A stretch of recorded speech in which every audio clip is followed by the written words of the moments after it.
আমনের ভরা মৌসুমেও চাহিদা মতো সার না পেয়ে কৃষকরা দিশেহারা। বাড়তি দাম দিয়েও পাওয়া যাচ্ছে না প্রয়োজন মাফিক সার। আবার সার কিনতে গিয়ে পড়তে হচ্ছে নানা দাপ্তরিক জটিলতায়। অভিযোগ রয়েছে কৃষকের কাছে ডিলাররা চাচ্ছেন এনআইডি কার্ড সহ নানান তথ্য। বিস্তারিত ডেস্ক রিপোর্টে। যেটা প্রয়োজন আমাদের প্রয়োজন মতো পাচ্ছি না। হয়তো আমাদের 2 বস্তা লাগবে, সেখানে দেখা যাচ্ছে যে আমার 1 বস্তা লাগবে বা হাফ বস্তা লাগবে। এখন দেখতেছি ওই ইউরিয়া 1 বস্তা নেওয়া লাগবে, পটাশ 1 বস্তা লাগবে। এই পয়সা তো আমার জুটতেছে না। জমিতে সার লাগবে 5 ধরনের, দেয়া হচ্ছে 1 প্রকারের। আবার কোথাও প্রয়োজন 1 জাতের, কিন্তু বাধ্য করা হচ্ছে বিভিন্ন ধরনের সার নিতে। দিনাজপুরের হাকিমপুরের এই কৃষকের এমন অভিযোগ শুধু তারই নয়, এই অঞ্চলের বেশিরভাগ আমন চাষিরই। সারের দামও বেশি, টাকা তো আমরা সার পাচ্ছি না। এখন পর্যন্ত মনে করেন যে জমি সার দেওয়া পারি নাই, জমি কেলে লাল হয়ে গেছে।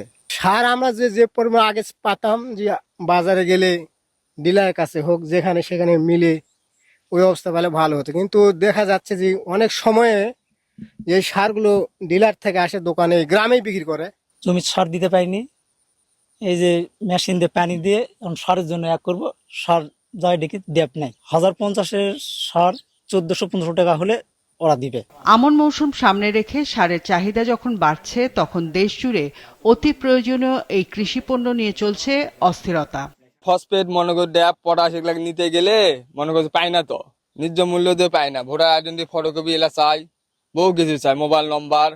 আমরা তো মনে করি সার বেগত জমিতে মনে করছি সার দেওয়াই পাচ্ছি না। যশোরের কৃষকদের অভিযোগ, সার থাকার পরও কৃত্রিম সংকট দেখাচ্ছেন ডিলাররা। খুচরা ডিলারদের লাইসেন্স বাতিলের সিদ্ধান্তে বাজারে সংকট তৈরি হয়েছে। সরকারের কাছে তো সার নাই কথা না, সার আছে কিন্তু সিস্টেম ঠিক নেই। আর আপনি যাদেরকে দিয়ে এটা করাবেন তাদের যদি আতঙ্কিত করে দেন, তারা যদি মনে করে আর 1 মাস পরে আমার ব্যবসা থাকবে না, তাহলে তো সে আতঙ্কিত হয়ে যাবে। কৃষকরা আতঙ্কিত হচ্ছে যে ডিলাররা যদি এরকম হয় আমি মাল পাবো কোথায়, আতঙ্ক চলতেছে আসলে মূল কথা। অবশ্য কৃষি কর্মকর্তারা বলছেন পর্যাপ্ত সার রয়েছে, এছাড়া আগাম বরাদ্দ দেয়া হয়েছে। সেপ্টেম্বরের মাসে সার অ্যাডভান্স আমরা বরাদ্দ দিয়েছি। আশা করি সমস্যা নেই। ম্যানেজমেন্টও এখন ভালো করা হচ্ছে আর কি, মনিটরিং জোরদার করা হয়েছে, অবৈধ মজুতদারির বিরুদ্ধে ব্যবস্থা গ্রহণ করা হচ্ছে। দেখতেছেন তো সব আর কি, তাতে আশা করি যে সমস্যা হওয়ার কথা না আর কি। বাৎসরিক সারের যথেষ্ট বরাদ্দ রয়েছে, তো আমাদের কৃষকদের বিচলিত হবার কিছু নাই। মাঠ পর্যায়ে যে অস্থিরতার সৃষ্টি হয়েছে সেটা নিরসনের জন্য আমাদের কর্মকর্তারা সার্বক্ষণিক মনিটরিংয়ের কাজ করে যাচ্ছে।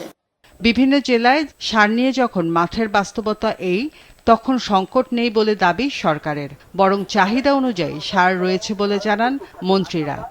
ইউরিয়া, টিএসপি এবং ড্যাপ এটা সম্পূর্ণরূপে সরকারের হাতে মজুদ আছে এবং বাংলাদেশের 133টি গোডাউনে এবং বাফার গোডাউন যে রয়েছে 33টি, টোটাল গোডাউনে আমাদের সার ভরপুর মজুদ আছে।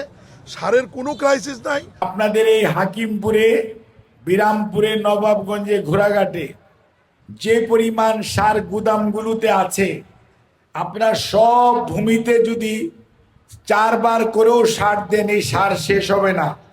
কাজেই যারা এই সমস্ত কথা বলে তারা না জেনে কথা বলে। বাজারে দ্রুত সারের সরবরাহ স্বাভাবিক না হলে চলতি আমন মৌসুমে লক্ষ্যমাত্রা অর্জন ব্যাহত হওয়ার আশঙ্কা করছেন চাষিরা। রওশন জাহান মিষ্টি, মাছরাঙা নিউজ ডেস্ক।